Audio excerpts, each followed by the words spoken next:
Most men who've been betrayed don't become cold, they become loud. And that loudness is the thing that finishes them. You've been lied to, maybe by someone you trusted completely, a friend who smiled to your face and moved against you in the dark, a partner who rewrote history to make you the villain, or life itself, which handed you all the right ingredients and then quietly watched everything rot. And somewhere in all that weight, you picked up a habit that feels like strength but is actually a slow bleed. You learned to fight back hard, to say the sharp thing, to make sure they feel what they did. Here's what nobody told you. The moment you erupt, you hand them the one thing they need to sleep at night. You give them a version of you they can dismiss. He's unstable. He never moved on, and just like that, your pain becomes their excuse. Seneca wrote from house arrest, stripped of everything by an emperor who could have him killed on a whim. He still wrote with a steady hand, not because he didn't feel the injustice, but because he refused to let the injustice reach his voice. That's what this is about.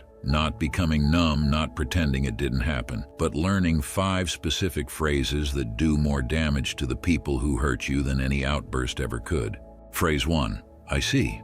2 words. The most disarming response in existence. Michael was a mid-level manager, 9 years at the same company. His director, a man with a talent for taking credit and distributing blame, publicly undermined him in a board meeting, misquoted his numbers, made him look incompetent in front of the people whose opinion mattered most. Michael felt it in his chest, the rage, the humiliation, the urge to correct the record right there in that room. He said 2 words, I see. Then he asked one calm, clarifying question about the data. The room shifted. His director scrambled. The correction came not through Michael's anger, but through the director's own exposed confusion. I see signals that you are processing, not reacting. It strips the emotional voltage they are counting on. People who try to humiliate others are fishing. They cast a line baited with provocation and wait to feel the tug. When you say, I see, and nothing more, you are staring at the hook without biting. Epitetus said it plainly. It's not what happens to you, but how you react to it that matters. Remembers these 2 words: quiet, controlled, crushing.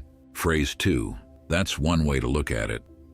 Men who've been betrayed carry a particular wound, the wound of being misrepresented. Someone else told your story, told it wrong, and people believe them. So now your instinct is to fight for the correct version of reality, to argue your case until they see the truth. Stop. That need is eating you alive. Marcus Aurelius ruled the largest empire on earth and was still lied about, still slandered by senators who wanted him gone. In his private journal, the one he never intended for anyone to read, he reminded himself constantly, he could not control what others believed, only what he did next.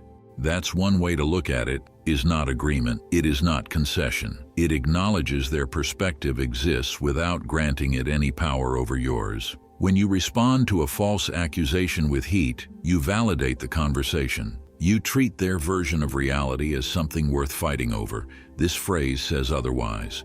You cannot win a war the other person refuses to fight. Phrase 3. I'm not interested in going back there. This one is for the people who want to drag you into the past. The ex who reopens old wounds. The friend who brings up your failures disguised as concern. The family member who reviews your history at every gathering. They are not looking for resolution. They are looking for a reaction. The past is their weapon because they believe you're still bleeding from it.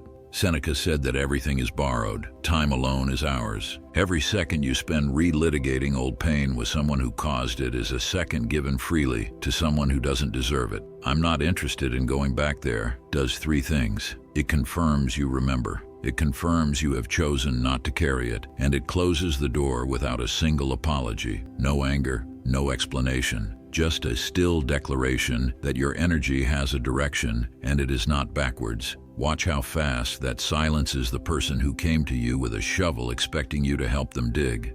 Phrase 4. I hope it works out for you. This one sounds gentle. It lands like stone. The person who wronged you, now loudly announcing their success near you. The one who replaced you, described in detail to see if you flinch. The colleague who got the promotion through politics, mentioning it directly to your face. They want one of 2 things, pain or performance. They want your jaw to tighten, or they want you to perform happiness so hard you betray yourself doing it. I hope it works out for you is neither. Sincere on the surface, surgical underneath. It says, "Your life has no grip on my emotional state. I have exited the competition you think we are still having." Epictetus taught that the greatest source of human suffering is wanting things outside our control. When you say this and mean it, you prove you have released the need to win against this person. That kind of freedom is rare, and they can feel it. That, more than any sharp word, will stay with them long after the conversation ends. Phrase 5. I'll need some time to think about that.